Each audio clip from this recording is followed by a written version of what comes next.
What's up, YouTube? So we just saw the premiere of Everybody's Everything, the Lil Peep documentary here at South by Southwest. So just wanted to do a video and talk about first impressions of the documentary and everything.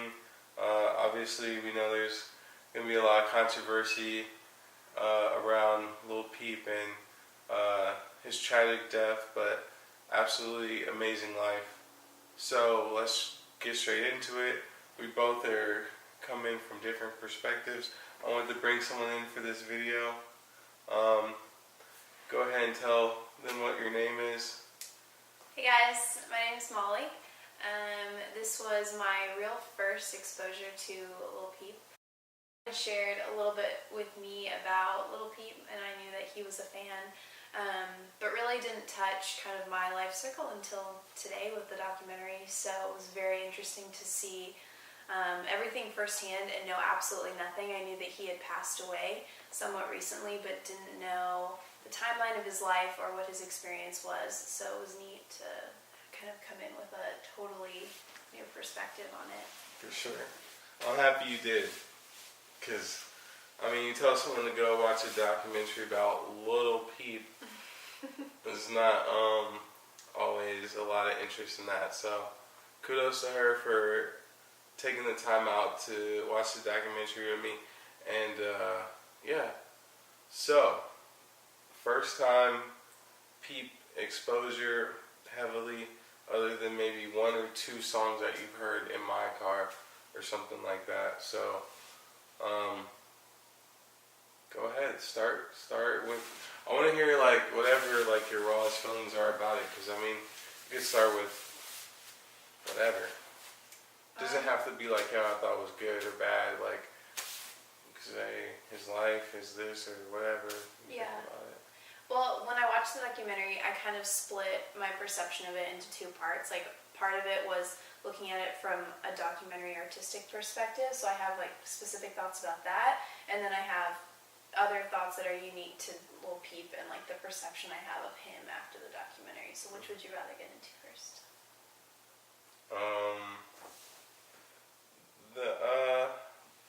The first, and then go into the second. That's the documentary cool part. Well, I thought it was a really well done documentary. I thought the camera work was really interesting. It was a little hard to follow at times. I'm not a big fan of the documentary style of moving the camera a lot. Like at the very beginning when they open it up, It's really chaotic and kind of dizzying for the first about 3 minutes. Yeah. And there were a couple different scenes where they did that style, but I thought they balanced it out really well with sit-down conversations. And even with him on stage, they kept the camera fairly steady compared to what they kind of opened it with. So I thought they did a really nice job on that. Clearly the quality of equipment they were using for everything was very high, which I appreciated because that could be distracting from a documentary.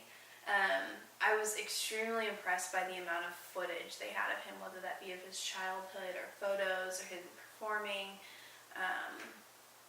I just watched the R. Kelly documentary series, and they showed the same photos. What? What?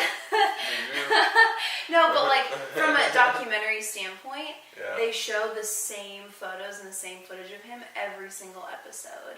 But with this documentary, and there was a lot of content in it, I don't think they repeated anything.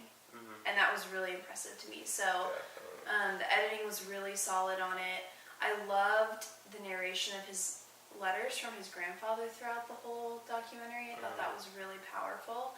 And it was a really good balance to humanize him in a way that it can be really easy when you see somebody who has so many tattoos or dyes their hair or is doing drugs or drinking all the time on the scene, to also be listening to this more tender side of who he is and things that mattered to him, which his grandfather clearly meant so much to him and was his father figure. So I thought that balance was really, really neat to have within the documentary. I was impressed by how many people they interviewed for it. I had no idea that they would it get such a broad span of people. It did a good job on that. Yeah, that was so impressive. But yeah, so overall I think they did a good job. There was a little bit of a lack of narrative in terms of it being very clear cut of where we were going. I knew it was going to culminate to his passing, but there were some rabbit trails along the way that I was a little bit confused. You got an example? So in the middle, when they were kind of trying to describe his rise to fame, it was a little difficult for me to piece together what the timeline of that was. It was kind of like, okay, he started making music, and then there was a little bit about Twitter in there, and then all of a sudden these record labels were interested in him, and then he was in California all of a sudden, but I was confused about his transition into that. California from New York. Yeah, so I thought that there was a little bit lacking in the exact timeline laid out, but I don't think that that was what they were trying to communicate anyway in the documentary. So it's okay. It's just comparing it to other documentaries I've seen about famous people. I've seen more structure, but I think this was a more artistic documentary. So those are kind of my general documentary thoughts. Totally get that. I totally get that.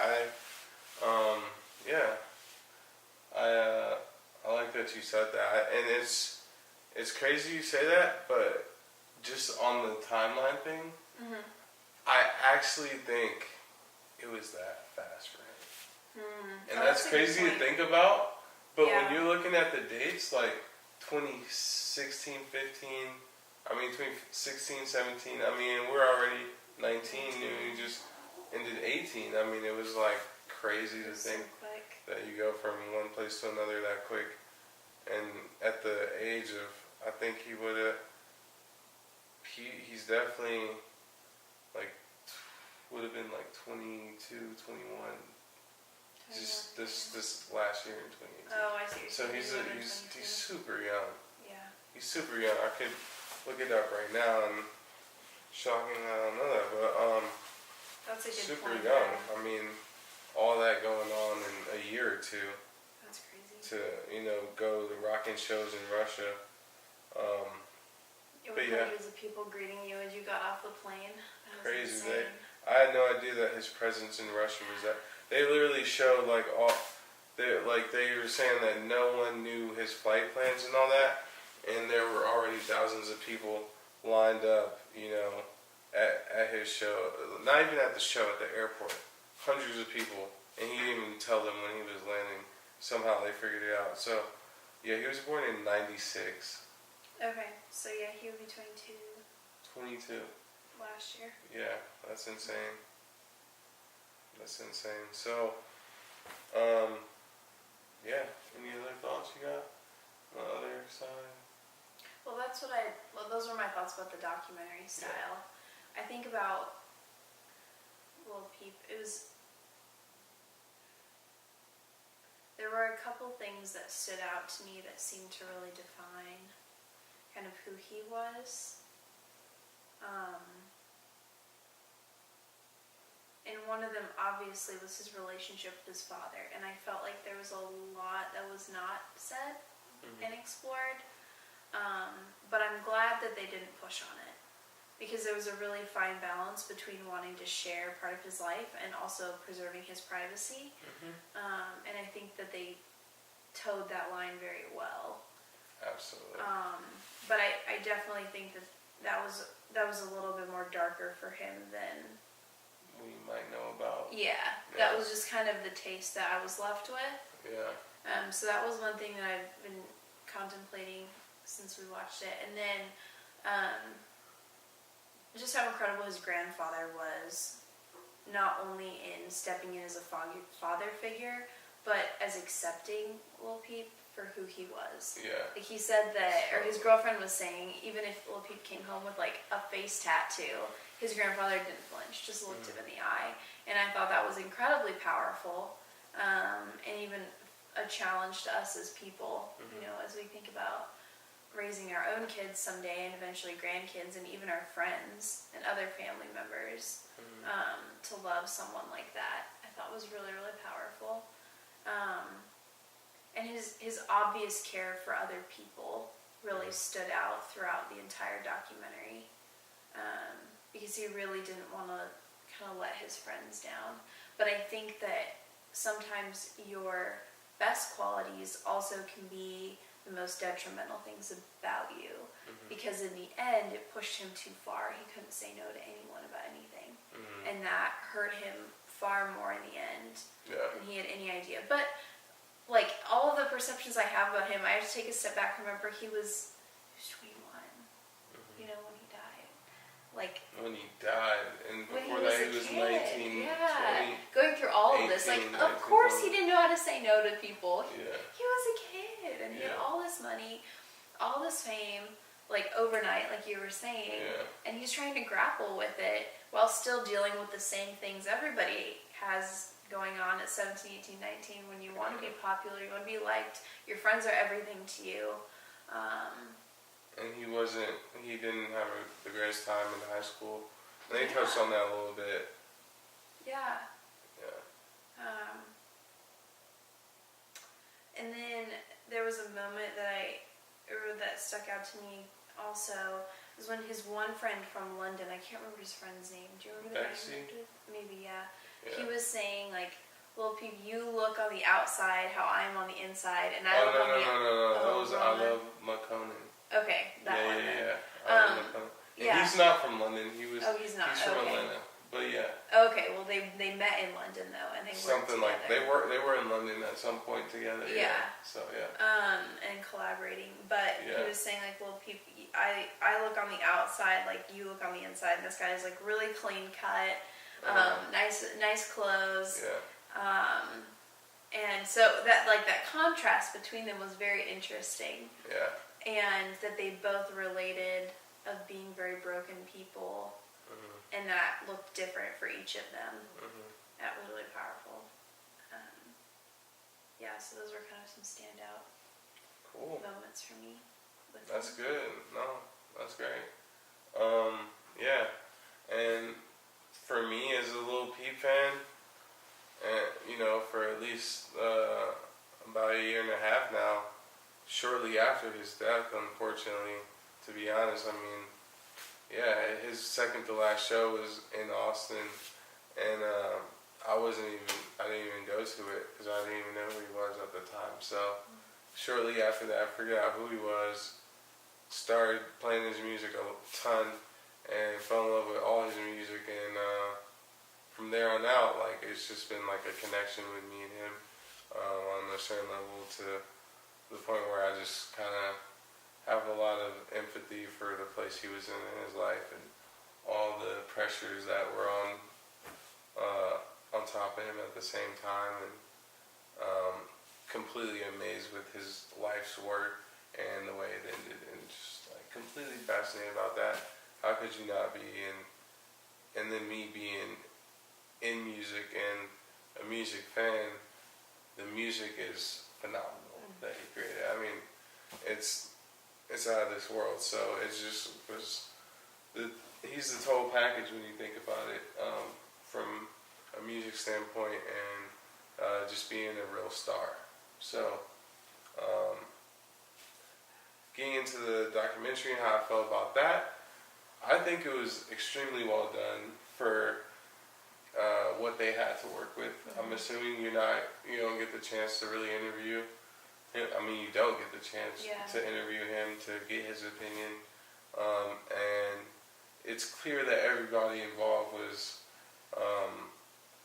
trying to show him in a good light. It wasn't any, piece of that documentary that was like, Peep, is a bad person. They were honest, He did have his problems. They were completely honest, but they didn't show it in the worst way it could have been showed. They really tried to make the best of his problems and tell the viewers, why, and this is what he went through, and this is how I handle it, given his situation and this and that. So I really appreciated the fact that they humanized him really, really well in the documentary. I mean, obviously every Peep fan love to have more music, more footage to work with. So, I mean, I could never knock them for not having enough. And it was literally like 2 hours long almost, so to put together that much content for someone who passed away is amazing, and only had a few years of cameras being on him that much. But yeah, I mean, I gotta give props to them for touching on everybody, all the people that were really in his life, even with some of them who did have controversy at some point, like some of the Schema Posse people and Goth Boy Clique. You know, they even went out and interviewed those people, and they even had some of my favorites, Big Head and Lil Tracy. Raven had a cameo, so that's all dope. Horsehead, Smokesack. So shout out to all of them, you know, and shout out to all of them for working on his album Postmortem, because it's a phenomenal album. I know there's been a lot of backlash about what people would have wanted versus what came out, and honestly, I think people would have been 100% happy with his last album. Like, straight up, the way it came out, it was amazing. Like, it rides all the way through, no matter what the situation is. So, really appreciate that, and that's something that is unbelievable to do after losing a friend like that. But, you know, back to the documentary, I just want to shout out to everyone that put in work on it, and, you know, you guys did your due diligence, and Peep would surely be happy about that. And, you know, can't wait till it comes out again. I'll definitely be one of the first to buy that. And I hope that anyone out there that is in the general public waits for it to come out and purchase it the right way, and enjoys it just as much as we both did. Mm-hmm. Right? Yeah. Cool. For sure. Yeah, so everybody, remember the name of the documentary was Everybody's Everything. It's about the life and early passing of Lil Peep, and you guys should definitely check it out. So, thanks for watching.